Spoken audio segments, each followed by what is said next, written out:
Hello and welcome to Atheist Torah Study. My name is Emma, and today we're going to be discussing Parsha Sh'lach. So we will get started on that shortly.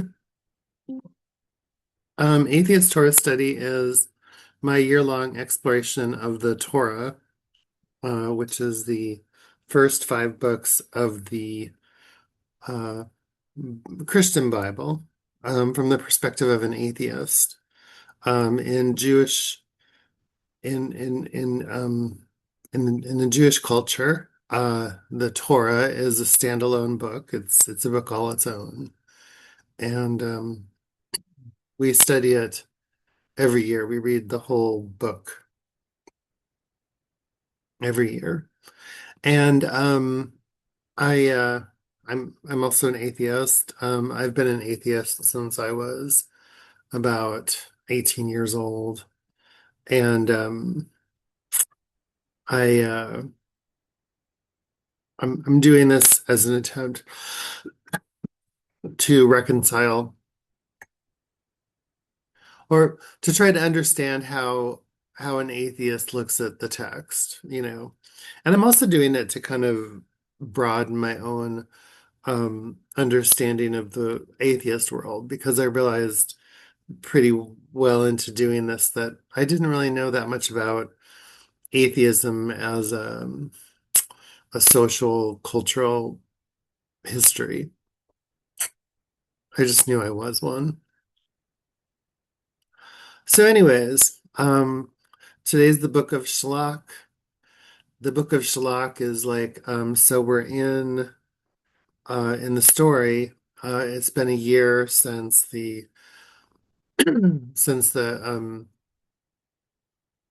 since the Jewish people left Egypt, and now they're getting ready to go into a new land, and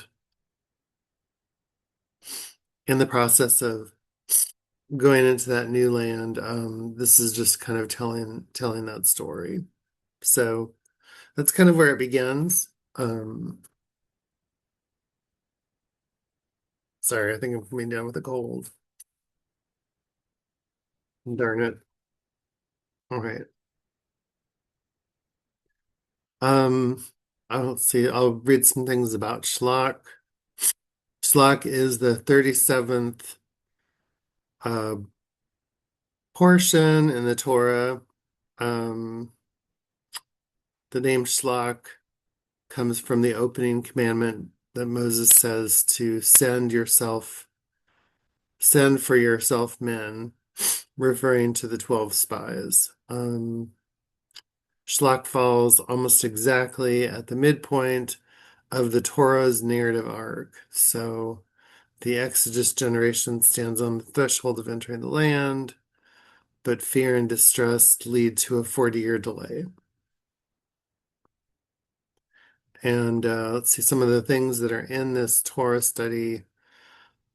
The 12 spies, the people panic, the failed invasion, um, the laws of the Sabbath and the wood gatherer, and the commandment of the tzitzit. So those are the main things they talk about, of course. So as an atheist, I mean, as we go through the text, I'll provide my atheist commentary. I haven't really said anything very atheistic so far, but I'm just trying to present a frame of the text. So why don't we get started? Lately I've been doing a lot more reading and not nearly as much just drashing right on the moment. So why don't we get started? And there's a few places here where I really want to bring out what I've seen in the text. God spoke to Moses, saying, "Send agents to scout the land of Canaan, which I am giving to the Israelite people. send someone from each ancestral tribe, each one a chieftain among them. So one of the first things that I think about, and this is like part of the narrative arc of the story, is why does the God in this text, why does the God in this text need to give the people the land? You know, what I mean, I understand that for Judaism, the idea of the land is considered to be central to an understanding of diasporic culture. But why is the story that the God needs to give the people the land? I mean, I think we've already answered this in earlier, in earlier Parashat.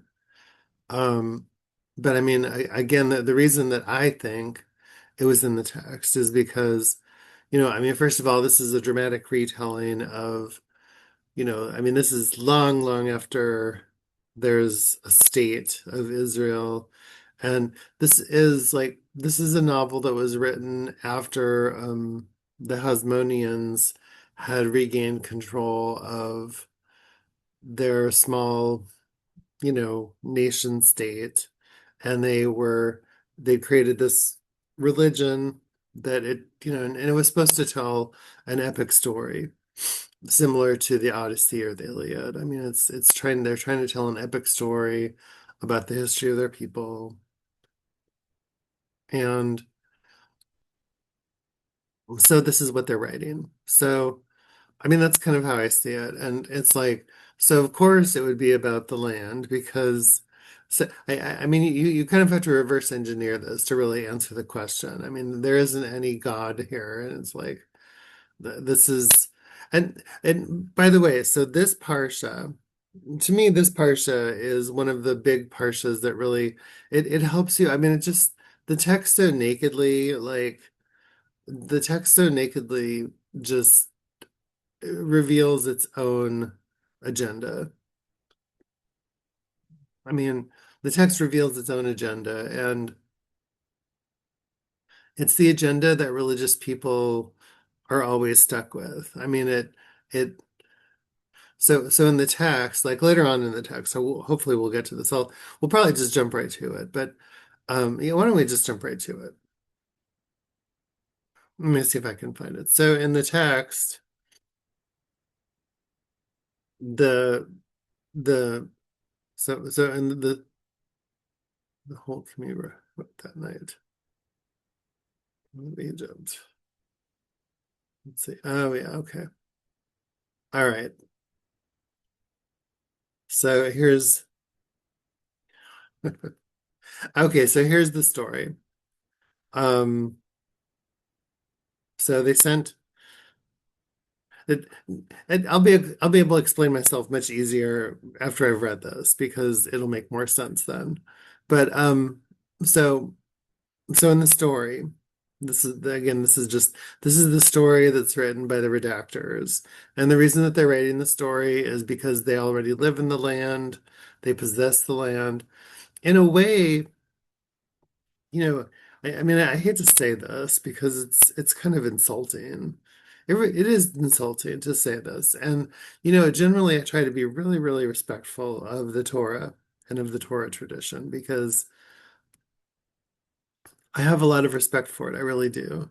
But in this part of the text, it seems like they're actually making the God into an idol because the God is so, so deeply connected with the land in this portion. I mean, this isn't the same God that's like the God speaking from the burning bush, or even the God that is even the transactional God, the God of the construction, constructing a building, or the kind of good civic engagement that comes from constructing a building. And this isn't really the God of the wilderness. Um, this isn't the God of the miracles, which which are, I mean, it's all connected because it's the same thing. But this is a different God here. I mean, I feel like the God is really almost being made into an idol. And the reason that I mean, the reason that I feel that way is because right here they're doing something really classic. I mean, the authors are doing something really classic. They're taking the God and they're making the God into a God of the land and a God of the place and a God of the people. So this God is the same God as all the other gods because everybody everywhere is making their city and their state and their culture and their way of life their God, you know. Now that I mean, and I feel like people must already know this. I mean, they must have already thought about this over the hundreds and thousands of years that people have read and reread the text. But I mean, it's pretty obvious that the text was written, um, as a placeholder. I mean, it was written when there was already established religion, and it was, a kind of myth making, trying to tell the story of the past.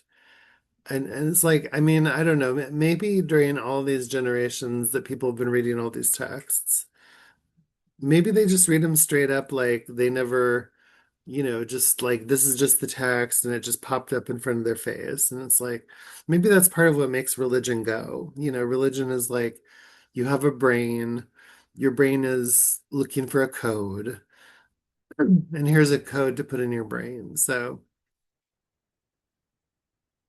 this week, when I was doing my preparations for Atheist Torah Study, I spent a lot of time this week reading the philosopher, let's see, Dennett. Is it David Dennett or Daniel Dennett? I can't remember. Let me see. Daniel Dennett. Yeah, Daniel Dennett. Yeah. Yeah, I spent a bunch of time reading Daniel Dennett.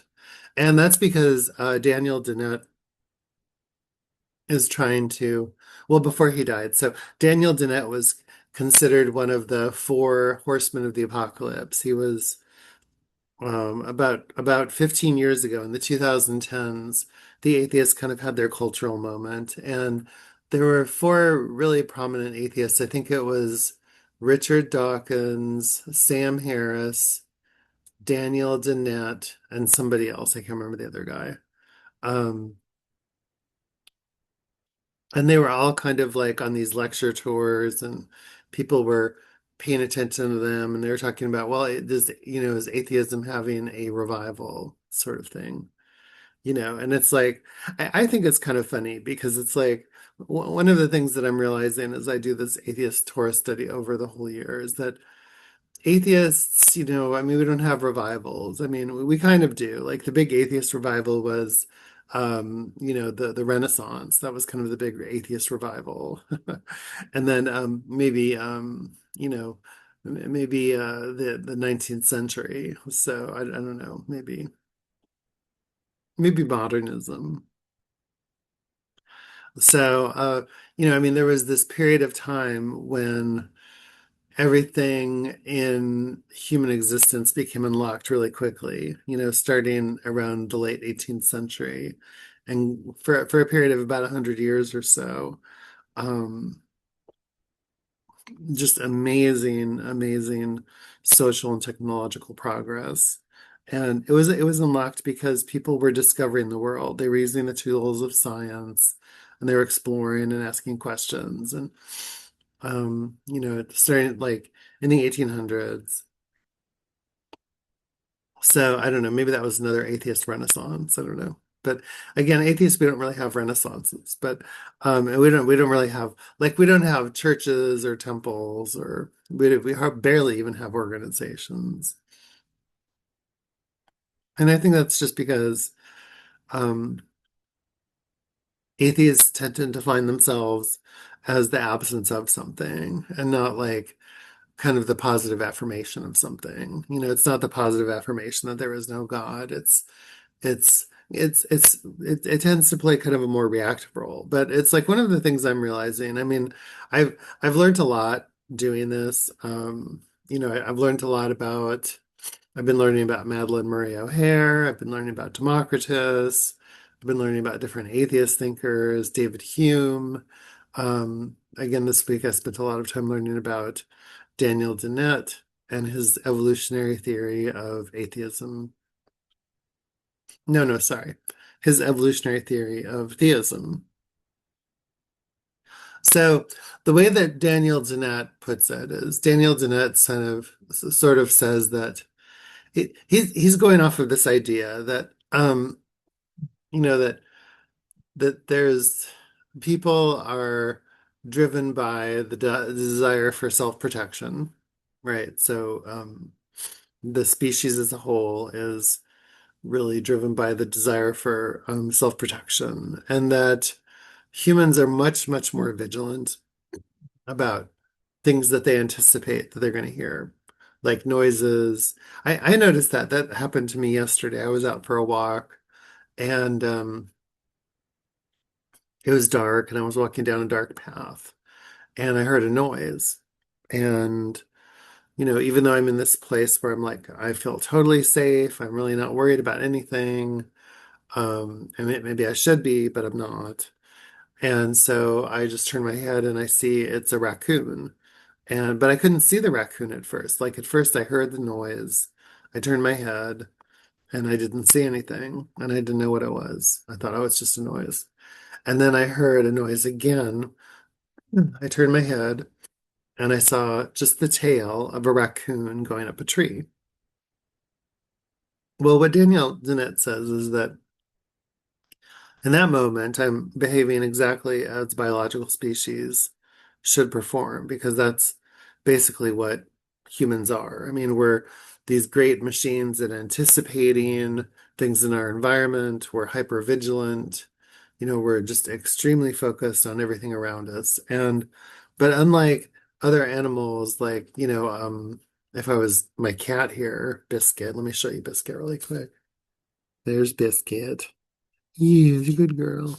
Anyways, if I was like my cat Biscuit, I might be like, oh, I heard a noise, and then I'll just forget about it.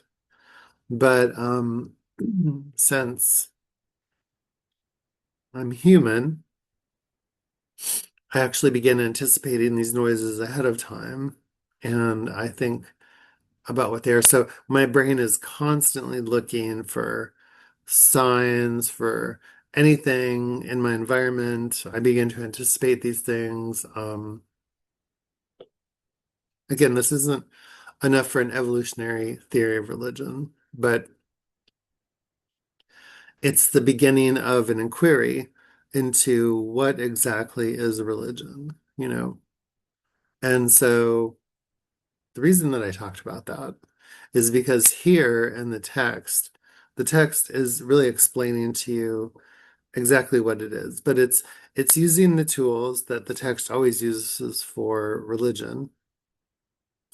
And I also I understand there's people who say Judaism isn't a religion, it's a culture, and there's great points in that. I mean, I listened to another lecture this week when I'm listening to drashas about the Parsha, I go all over the place. So I actually listen to a lot of conservative drashas to kind of hear what conservatives have to say about the text. And then I listen to just a lot of conservative stuff too, in addition to lots of liberal stuff and lots of things that don't have anything to do with Judaism. They're just about spirituality or about atheism or even just about science. But so anyways, I was listening to someone kind of a pretty like somebody who was raised kind of Orthodox. And they were telling a story about um, how they view the tradition. And for them, the tradition is that Judaism doesn't mean anything without the land. The land is everything in Jewish tradition. I mean, this is really what they believe. And so they're big Zionists and, they talk about the land. And in a way, so like this text right here, this particular part of the text, I think really does more than a lot of other texts in the Torah to just firmly establish the idea that this is a religion about a land. So that's what I think that's part of how it's viewed.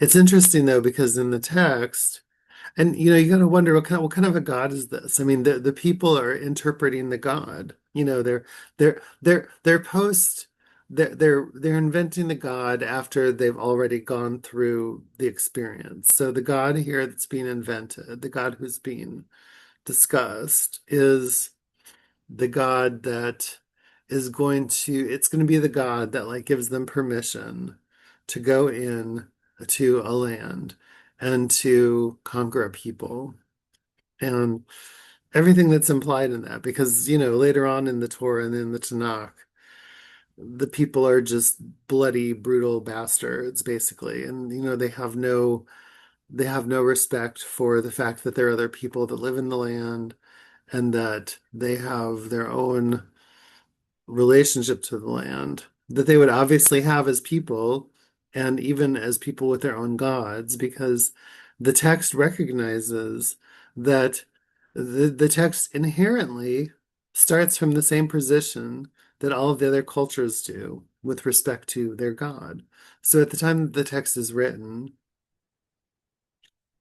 it's already being retro-invented in order to justify this relationship between the lands. So this is how this is a it's a religion in this text, and it's also a nationalism or a tribalism, whatever you want to call it. It's a peoplehood. And so it's telling a story of in order to justify its own existence, really. And it's a very complete story, and it's being done at a time when people don't have a lot of literacy and they're looking for codes. Their brains are hungry looking for codes because we're meaning making machines. And the more that I look at these texts and the more that I'm studying atheism and studying religion too, I mean, I think that we as animals, we're meaning making animals. So we're looking, and we're codes. We're based on codes. And so we're looking for codes that we can fill these huge brains of ours with, that make sense to us and that kind of explain what we're experiencing around us. And so this is a code. And this is the other part of so Daniel Dennett and Richard Dawkins both, following in Richard Dawkins' book, The Selfish Gene, come across the idea that this is a meme. So it's a meme, and a meme is the foundation of religion. So when Daniel Dennett talks about religion, he doesn't talk about religion as some sort of unique. Well, this is kind of where I have a problem with Daniel Dennett too, because I don't entirely agree with him. But I mean, Daniel Dennett kind of compares religion to a virus. I mean, it's not very really. I mean, I guess it depends on how you look at viruses. I mean, if you think a virus is something that's not very respectful, then maybe you think that Daniel Dennett's idea about religion as a virus isn't very respectful either. But Daniel Dennett is not referring to viruses with any disrespect. I mean, he actually has tremendous respect for viruses because he has a lot of respect for almost everything in nature and evolution. I mean, he thinks that evolution is really fascinating, and but he's also a philosopher, and so in addition to being somebody who has a lot of respect and interest in natural science, he's a philosopher, and so when he talks about religion as a virus, what he's really trying to say is he's talking about how religion functions within the human ecosystem. Um, I mean, he was basically saying that religion kind of exists for itself. It's an expression of something that human beings already have an innate ability for. That's the meaning making and searching for trying to explain what's going on in their environment. It's an evolutionary survival technique. But Daniel Dennett raises it to a different kind of level. And what Daniel Dennett says is that, hang on just a minute, I need to go turn off this alarm. It's bothering me. Anyhow, so what Daniel Dennett talks about is the idea that religion is a virus, and in a way that's respectful. I mean, in other words, he's basically saying that religion is part of evolution. I mean, we've done a lot of different things over time to generate codes as a species. So we've invented language, we've invented writing, we're creating lots of different kinds of codes. And we have these information exchange systems that we've created that are basically just part of our survival. Oh gosh, just a minute. Ugh, all this drama in the morning. There's always lots of cat drama. Anyways, why don't we go to the text because I I think I've said enough about Daniel Dennett for now. Okay. So here, yeah, actually I'll probably get right back into Daniel Dennett again right here. So okay, so here's the report. It's Numbers chapter 13. This is the report of the people who have gone into the land. Oh, great. Yeah. And what I was trying to say before was that, that the I mean, religion is just so part of what Daniel Dennett is saying is just that religion is just something that people do. And now let me just read the text. Okay, so here's the text. Numbers chapter 13, verse 2. So these are the people who went into the land and they saw the land and then they came back and they gave a report on it. They went straight to Moses and Aaron and the whole Israelite community at Kadesh in the wilderness of Paran. They made their report to them and to the whole community as they showed them the fruit of the land. This is what they told him. We came to the land that you sent us. It does indeed flow with milk and honey, and this is its fruit. And in the stories, the fruit was very big. So, um, however, the people who inhabit the country are powerful, and the cities are fortified and very large. We saw the Anakites there. The Amalekites dwell in the Negeb region. Hittites, Jebusites, Amorites inhabit the hill country, and Canaanites dwell by the sea and along the Jordan. Caleb hushed the people before Moses and said, let us by all means go up. We shall gain possession of it. And for surely we shall overcome it. But other men who had gone up with him said, we cannot attack people, for it is stronger than we. Thus they spread calumnies among the Israelites about the land they had scouted, saying, the country we traversed and scouted is one that devours its settlers. All the people that we saw in it are of astonishingly great size. We saw the Nephilim there. The Anakites are part of the Nephilim. And we looked like grasshoppers to ourselves, so we must have looked to them. The whole community broke into loud cries, and the people wept that night. All the Israelites rallied against Moses and Aaron. If only we had died in the land of Egypt, the whole community shouted, or if only we die in the wilderness. Why is God taking us to fall by the sword? Our wives and children would be carried off. It would be better for us to go back to Egypt. And they said to one another, let us head back for Egypt.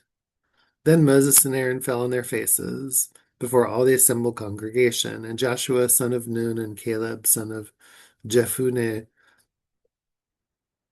rent their clothes, extorted the whole Israelite community.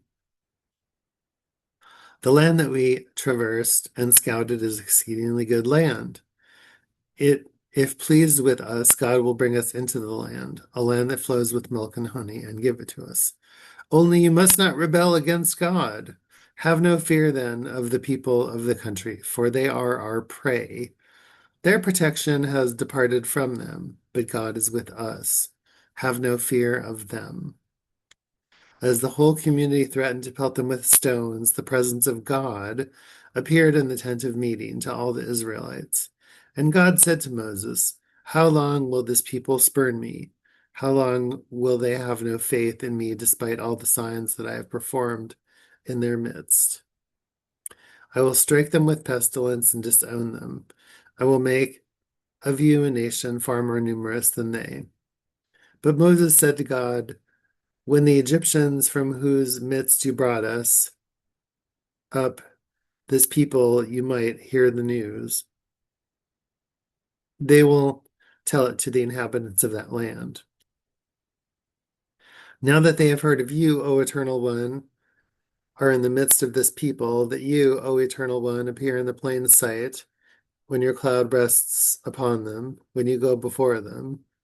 If you then slay this people all at once, the nations who have heard of your fame will say, it must be because their God was powerless to bring the people into the land promised on them on an oath, that he slaughtered them in the wilderness.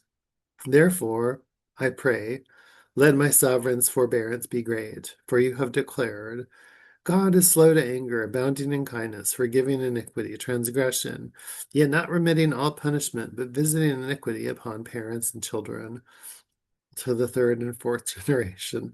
God, there's just so much horrible stuff in here. Pardon, I pray, the iniquity of this people according to your great kindness. You have forgiven this people ever since Egypt. And God said, I pardon as you have asked. Nevertheless, I live, and as God's presence fills the whole world, none of those involved who have seen my presence and the signs that I may have performed in Egypt and in the wilderness, and who have tried me these many times and have disobeyed me, shall see the land that I promised on oath to their fathers. None of those who spurn me shall see it, but my servant Caleb, him I will bring into the land, and shall hold it as possession. Now the Amalekites and the Canaanites occupy the valleys. Start out then, tomorrow, and march into the wilderness by way of the Sea of Reeds. God spoke to Moses and Aaron, saying, how much longer shall that wicked community keep muttering against me? Very well, I have heeded the incessant muttering of the Israelites against me. Say to them, as I live, says God, I will do to you just as you have urged me. In the very wilderness shall your carcasses drop. All of you who are recorded in your various lists from age 20 years up, who have muttered against me, none shall enter the land. Say of Caleb, your children, who you said would be carried off, these I will allow to enter. They shall know the land that you have rejected, but your carcasses shall drop in the wilderness. While your children roam the wilderness for 40 years, suffering for your faithfulness, until the last of your carcasses is down in the wilderness, you shall bear your punishment for 40 years, corresponding to the number of days, 40 days, that you scouted the land, a year for each day. Thus you shall know what it means to thwart me. I, God, have spoken. This I will do that to all this wicked band that is banded together against me in this wilderness. They shall die and be finished off. As for those Moses sent to scout the land, the ones who came back and caused the whole community to mutter against him by spreading calumnies, those who spread the calumnies about the land died of plague by God's will. So there you go. That's the story. And the sun's coming up, so I should probably do something about that.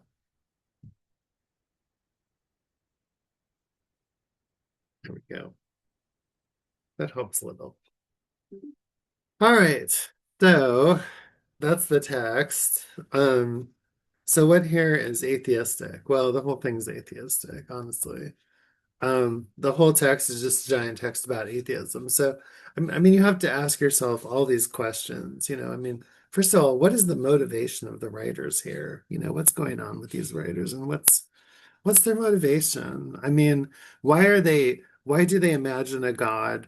If this God can create the universe and he can do everything, then why can't he just, I mean, why doesn't he just send these people to some land somewhere where they can have it without having to go through all this? And why do these people, why is their belief, their faith, their quote unquote faith central to this story of them, you know, being able to have a connection with their God?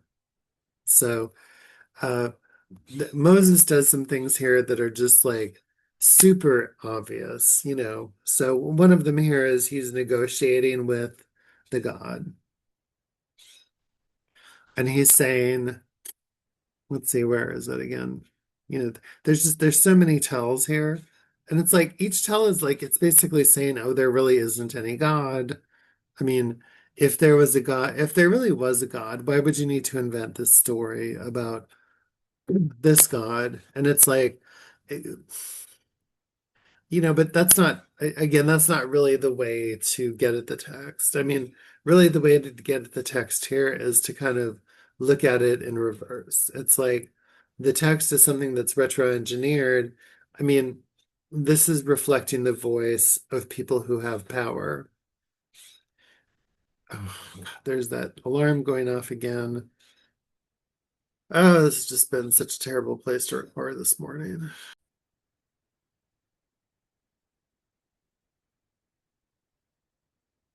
Anyhow, so the tell here is that,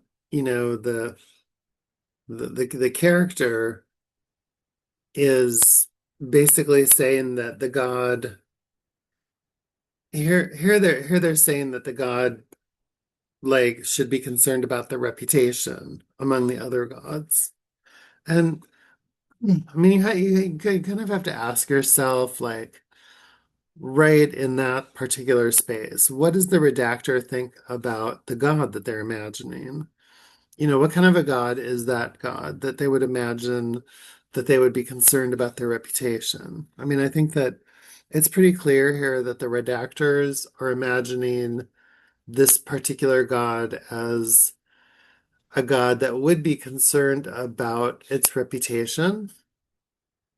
And this is also a God that doesn't really understand human psychology really well.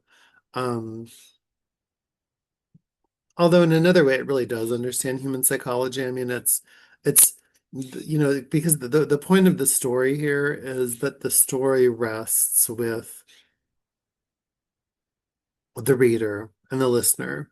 So at the end of the story, the way that the religion works is that you're supposed to have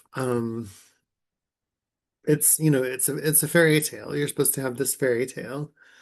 And it's supposed to be so embodied within your sense of identity that you fully identify with the text.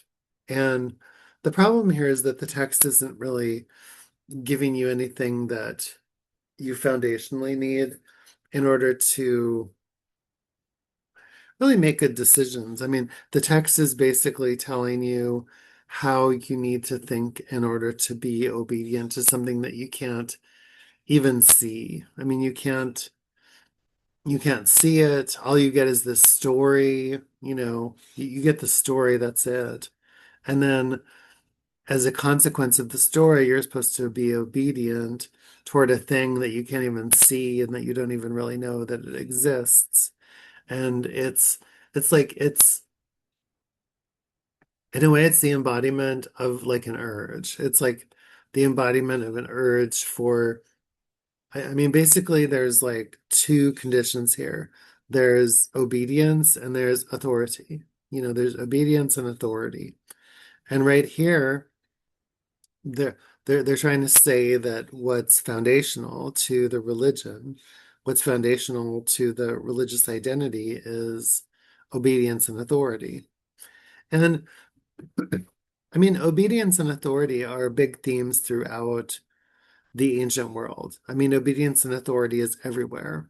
It's the same thing today in the world that we exist in today. There's obedience and authority that exists all around us. And so much of human relationships, I mean, in a way, this is really kind of the foundation of what we imagine the state is. And that's part of why this is really wrapped up in ideas about the nation state. I mean, this is not a god of childbirth. This is not a god of philosophy. This is not a god of astrophysics. It's not a god of science. This isn't a god of psychology or social psychology or um poetry. Although later there is some poetry, and there is this god does get a little bit of poetry, and there's a little bit of poetry earlier too. But this is a god of nationalism. This is a god of nationalism. This is a god of warfare. This is a god of authoritarianism. This is a god of obedience, and it's just so clear here.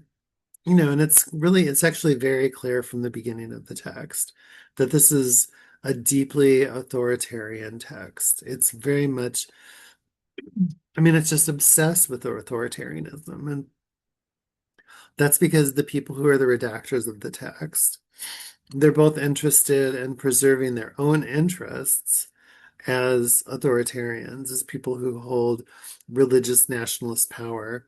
And they're also really interested in teaching their subjects. They're interested in teaching the people who cling to the text a way in which to hang on to the text that serves those basic functions. And you can't talk about religion without talking about obedience and authoritarianism.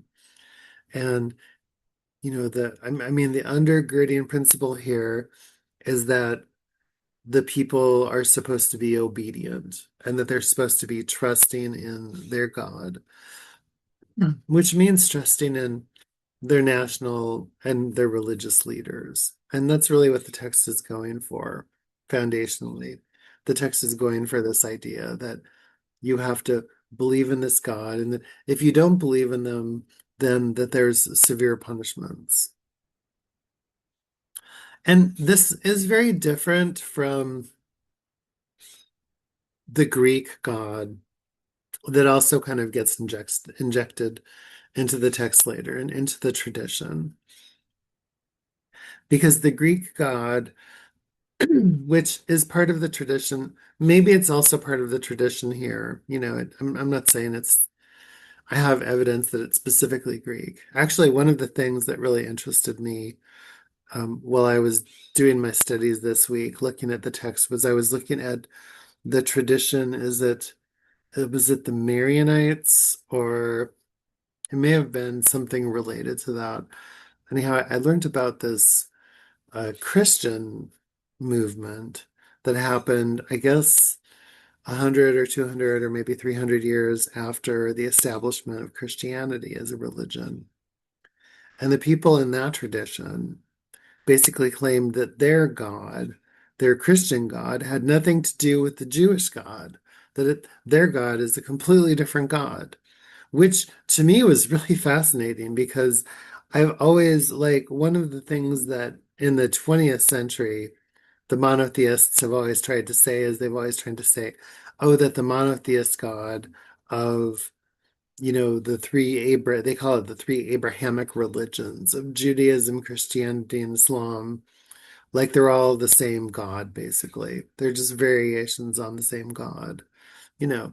Now, if you talk to people from these different traditions, they may not necessarily agree with that. Hey, I got sent to the office because everybody was getting up and it was getting really noisy. So here I am now in my office. Anyway, so there are these three Abrahamic traditions that are all considered monotheist.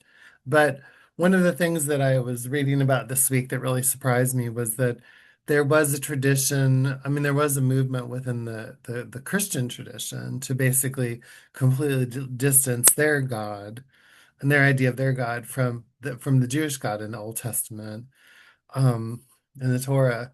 And so, these it's like in a way it's kind of like I mean, I try to ask a scientific question, which is like, are the gods or is the internal experience of the God, how the God is understood internally, and how what the God means culturally, is the God the same in each of these religions, in Islam, in Christianity, and in Judaism? But I mean, that would be a very difficult question to answer because you'd have to give the gods different kind of traits, I mean, well, you'd have to somehow define what the God is to the person who's internally and subjectively experiencing what they think is their God, and so you're really kind of asking them to describe mind states, states of mind and kind of world outlooks and world narratives. So, I mean, I think that the text, it's also interesting because part of what really has got me thinking this this year about the text is what leads to this development of monotheism. I mean, why is I mean, and how I mean, how do you even really know that monotheism is really a thing? Because the text has like all of these different names of a god, like the same god, or it's supposed to be the same god, whatever, and all of the different parts of the text, like it has all these different names. And it actually turns out that like in the development of this god, Baal was actually one of the manifestations of this god. And so, I mean, what exactly is it that people are thinking when they think they know what God is? Now I have a theory of my own. My own theory is that when people say they believe in God, what they're really saying is that they believe in their own subjective conscious experience of reality. Like I think that there's something in our brains that kind of is awakened. It's like it's this awakened sense. And I think that when I was listening to Daniel Dennett, when I was reading Daniel Dennett's philosophy, I was trying to understand, I was trying to think, well, there's probably, I mean, all of these different religions, they're trying to say something. You know, I mean, in addition to I mean, there's competing interests here. This is clearly competing class interests. I mean, you have the God here who's like the God who's the representative of a social hierarchy. And this has been one of the problems ever since the beginning of religion in the Levant. Like, ever since religion began, it's always been a privileged system. And it's always been a system which has said basically that there's a certain class of people who deserves rights, inherent rights. And here it talks about their inherited rights, who deserves a set of inherited rights that's like greater than or exclusive to or set apart from all of the other people. So it's creating a hierarchy. And religion wasn't the only hierarchy. I mean, there was also the hierarchy of the kingship. And and these weren't the only hierarchies too. There were probably lots of other hierarchies. I mean, the ones that tend to get recorded over and over again in in the ancient text are the ones that surround religion and that surround, heads of state and that sort of thing. But those probably weren't the only hierarchies going on at the time. But these were, and then the idea is with people who inhabit the space within the hierarchy that somehow they're set apart from all of the ordinary people. And so religion has always played this really foundational role of separating out people who have power from people who want power. And so that's embedded in the text too. I mean, religion is like, I don't know, after looking at this text for several months, I mean, several years really, and just like, but spending this whole year doing this, basically, um, monastic therapy of talking to myself on a computer, and then kind of using this act of looking at myself on a computer and recording, just kind of free-flowing associations about the ideas about this God and what this God means. Um, I think that it's helped me to understand that I think that what this really is trying to say, I mean, I think that what the text is really trying to say, and I think probably most religions are trying to say, is that for them, God is being conscious right now, being here right now. So it's like, you know that you're conscious, you know that you exist. And so you're kind of making this existential affirmation of your placidness in the world. And so, in a way, you're kind of claiming your own unique identity as an animal in place and time. And you're saying, within this place and within this time, I exist, and I can feel my own existence and the existence of the world around me. I'm hyper conscious of it. And then I also have this narrative, which is like the text, and it's somehow existent. There's like so much abundance of my awareness that I even have room for all of this extra mythic narrative, which I feed into my immediate conscious existential awareness of myself in this moment. And so I think in some way, I mean, religion is almost always kind of foundationally an existential statement. It's basically a way of saying that I exist. And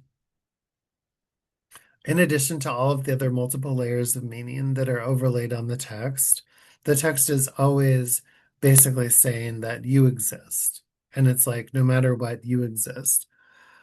Now, what I'm trying to understand, I mean, I think that that experience of having an awareness of that you exist, that in a way it's kind of an affirmation of the evolutionary nature of our species. I mean, I really think that in some really deep-seated way, religion is a foundational awareness of the existential nature of our existence. I'll be right back. I have to plug in the computer. I mean, no, the nice thing is though that you don't have to have religion to do that. I mean, but if I don't know, I mean, if people need that framework, if people need a framework of some kind of a tradition to help them give their own existence meaning, whatever it is, then I think religion might not be such a bad thing, but it's important to look at the religion. It's really, really, and I'm going to probably take this into the last third of these Torah studies because this is kind of like me making peace with religion. I mean, if religion gives people that sense of placedness, that sense of like, I exist, I'm here right now, and this is just me existing, which I think is really what religion is doing. I think that foundationally, that's how everybody connects with it. It's not even a recognition of safety. I mean, safety's there. It also, there's something about religion that's profoundly emotional. I mean, I think that's a big part of it too, because that sense of awareness, it also comes with an idea of like gratitude, like you're grateful that you exist. I mean, and when I say gratitude, what I mean is like, people are just happy. Like if they're not suffering, if they're not in pain, um, if they have something to eat, if you have things that give your life an intuitive sense of meaning, and if your needs are being met. So there's already there's already this understanding with religion that human beings have a complex set of needs, and that the purpose of religion in many ways is it's like I don't know. I can't say that's the purpose of religion, but I can say that people have this awareness that they have a complex set of needs, and that when you have an awareness of your moment, when you feel like you exist, maybe when you're in a space that's free of anxiety too, when you have a moment to just be conscious of that you exist in this moment, in this place and time, and that there's something unique about that. That's the other part too. So that there's something unique about that. Maybe these people, it's hard to say. This is all so subjective. Um, but I mean, I think that religion mostly exists in the sphere of subjectivity. It's liminal. It really is. It's very liminal, but it exists in those spaces. And maybe it's better.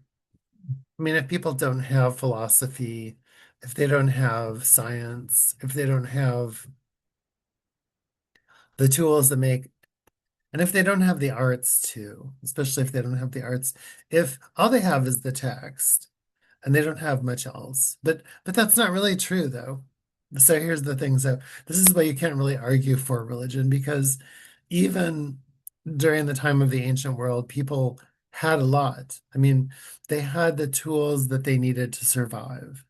And most of their lives were taken up with the act of surviving. Surviving was the basic tool that they had to work with. And everybody had to figure out how to survive all the time. And surviving kept you very busy. It gave you a lot to do. So these people didn't need something to do. They had plenty of tools and they had plenty of resources too. But what they didn't have was they didn't have literacy, and they didn't have the luxury of the kind of meaning making that we can do today about the world. And so, for a long time, religion just kind of served this basic survival function. And here the text is using the expression of obedience and authoritarianism in order to kind of reinforce this survival function. Um, and it's also reinforcing meanings that are very specific to the culture and the kingdom at that time. So let's look at this God a little bit more, because this isn't a very good God. This is like, these are places where they've decided to make the God, very, a very difficult God. So here's one of the lines that atheists love to pick out, because it's a great line, and it should be questioned. I mean, this should totally be questioned. So here it says, God, slow to anger, abounding in kindness, forgiving iniquity and transgression, yet not remitting all punishment, but visiting the iniquity of parents upon children, upon the third and fourth generations. Now, on the one hand, that particular bit of text, it might be saying, so that text, it might be saying that, on the one hand, it might say that dysfunctional, abusive patterns, like if there's somebody in your family that's an alcoholic or was a slave trader or,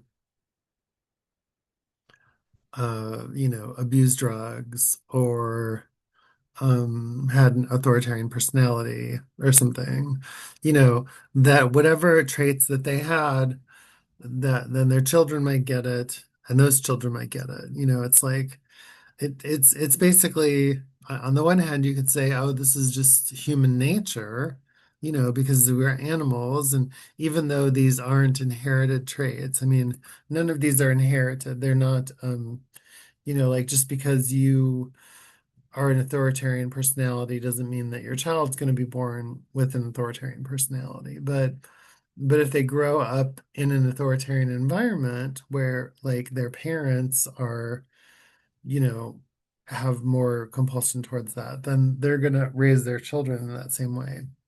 And if their religious text also teaches them to be that way, if the God that they model themselves on also happens to be an authoritarian, as the God is in this section of the text, then if that's the God that they choose to identify with, then that's the one that they're going to be more like.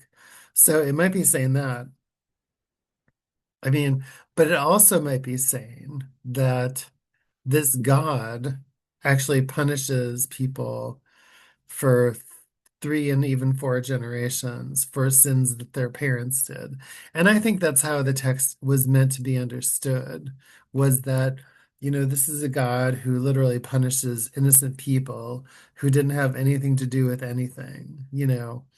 And he even kind of says it here in the text. Like he says that, these people, like even their children are sort of going to get punished because they're going to have to wander around in the wilderness for 40 years because of the sins that their parents did.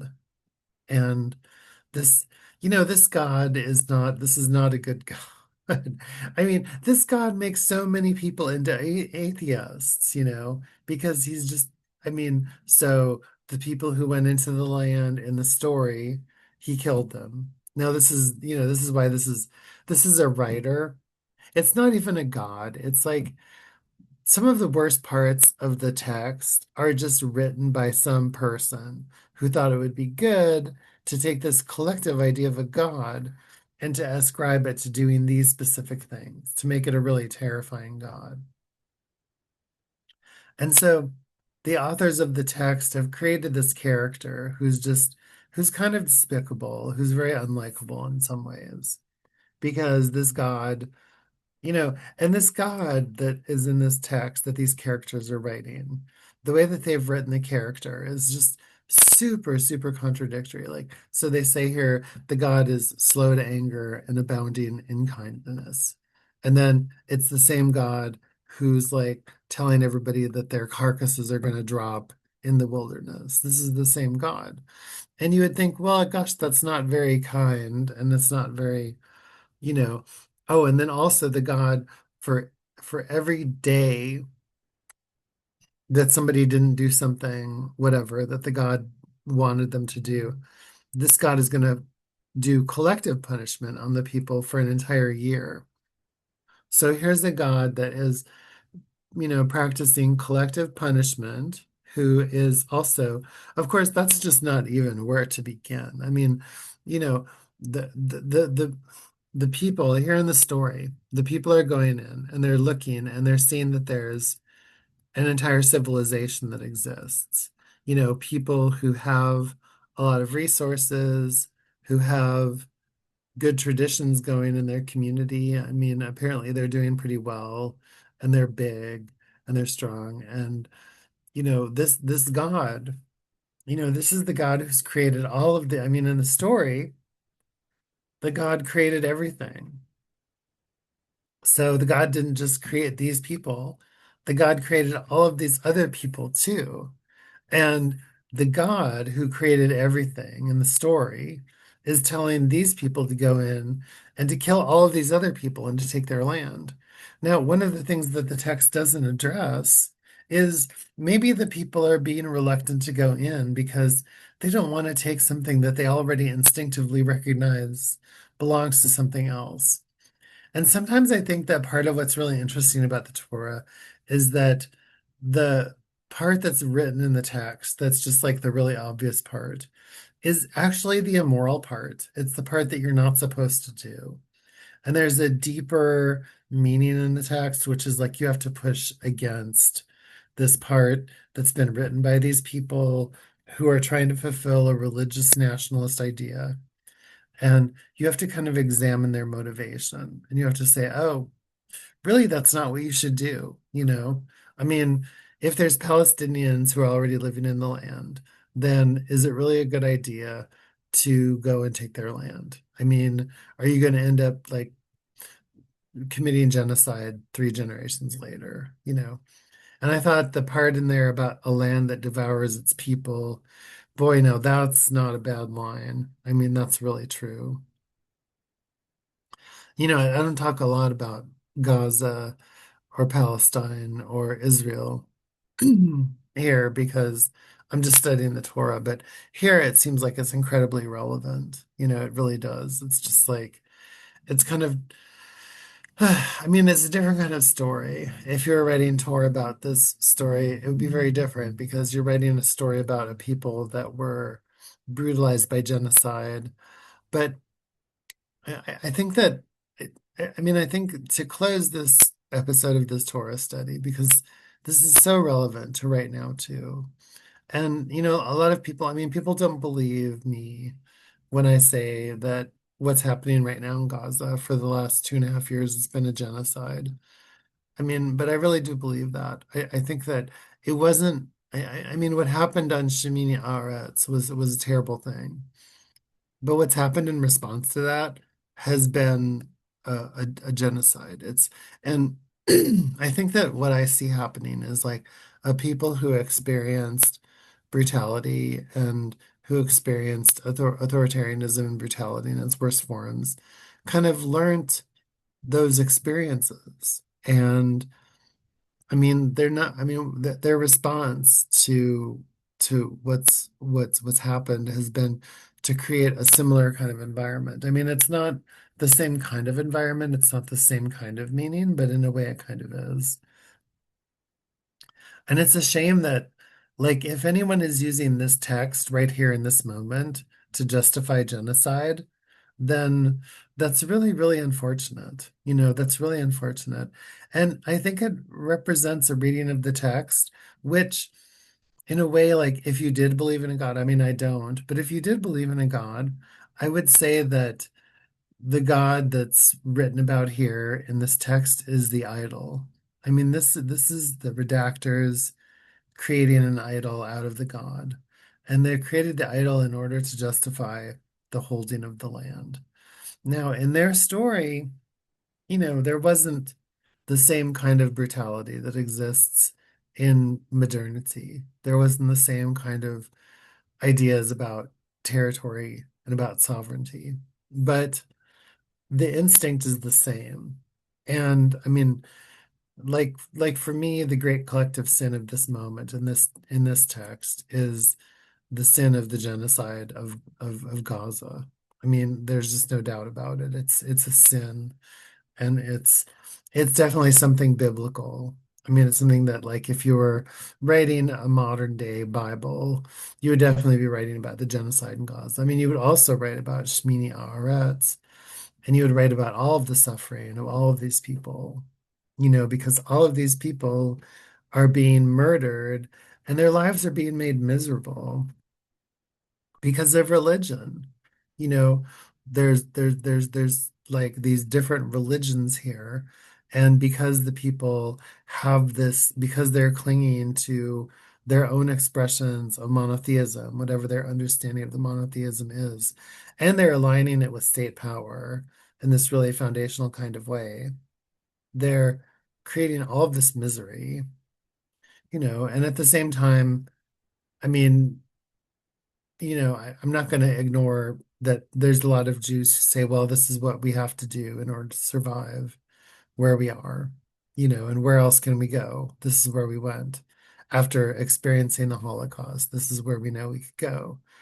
And so, and that's what Judaism is about. So it's like, you, I mean, but all of there's no difference though between Judaism and any of the other religions. The only thing that's different about Judaism is that Judaism, as a religion, um, was a religion that belonged to kind of the religion of small tribal states that existed within a world of like vastly, like, it's about an organizational thing. So, empires were kind of like forming all around and trying to create their own religions. Eventually, Christianity became an empire religion, and Islam became an empire religion, in a way like kind of Buddhism did too. Like, these became, and here's Judaism, which was a religion of like a different kind of era in time, a different epoch when there were much smaller, states that were just Bronze Age states, and it's like it's a religion of that form of political organization, and it's continued to sustain itself all the way up through modernity. And but they're all religions of territory. Christianity is the religion of a territory too. It's a religion of whiteness, not just whiteness. Because obviously a lot of other people, people practice religion who aren't white. I shouldn't just say it's a religion of whiteness. It's a religion that finds its origin in Europe. I mean, it's a European religion. Islam is an Arab is a pan-Arab religion. I mean, these are definitely religions of territory, like territory and their colonies. I mean, this is not an abstract religion that is just interchangeable with abstraction and with logic and with text. This is a religion which belongs to territoriality, even if it's a little bit more diffuse with some of the empire religions, but that's definitely here. Anyways, well, I'm out of time. That was Parsha Sh'lach. Of course, we didn't get to the best part of Parsha Sh'lach. No, we should get to it. So here's here's the very best part of Shelach, which is the story about what to do on the Sabbath. So let's see. There's a bunch of stuff here about offerings and libations and strangers. Um, let's see. Something done. Yeah, here's but speak Israelite land. I'm trying to get to it. I don't know if I will though. Oh, here we go. Okay. This is the very end of the Parsha. This is just, I love this stuff because I'm an atheist. So, okay, here we go. So this is Numbers chapter 15, verse 3. Is that verse 3? Maybe. I'm not sure what verse number is. Anyways, it is Numbers chapter 15. Once, when the Israelites were in the wilderness, a fellow was found gathering wood on Sabbath day. Those who found him as he was gathering wood brought him before Moses, Aaron, and the whole community. He was placed in custody, for it had not been specified what should be done to him.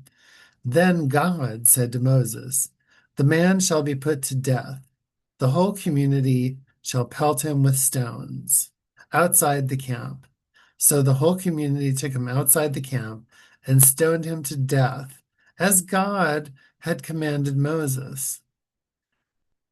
So, anyways, that's the punishment for gathering wood on Shabbat. So I just wanted to end with that. Nice little story. Thanks so much for joining me today for Atheist Torah Study. And we will see you next week. There's only 12 left.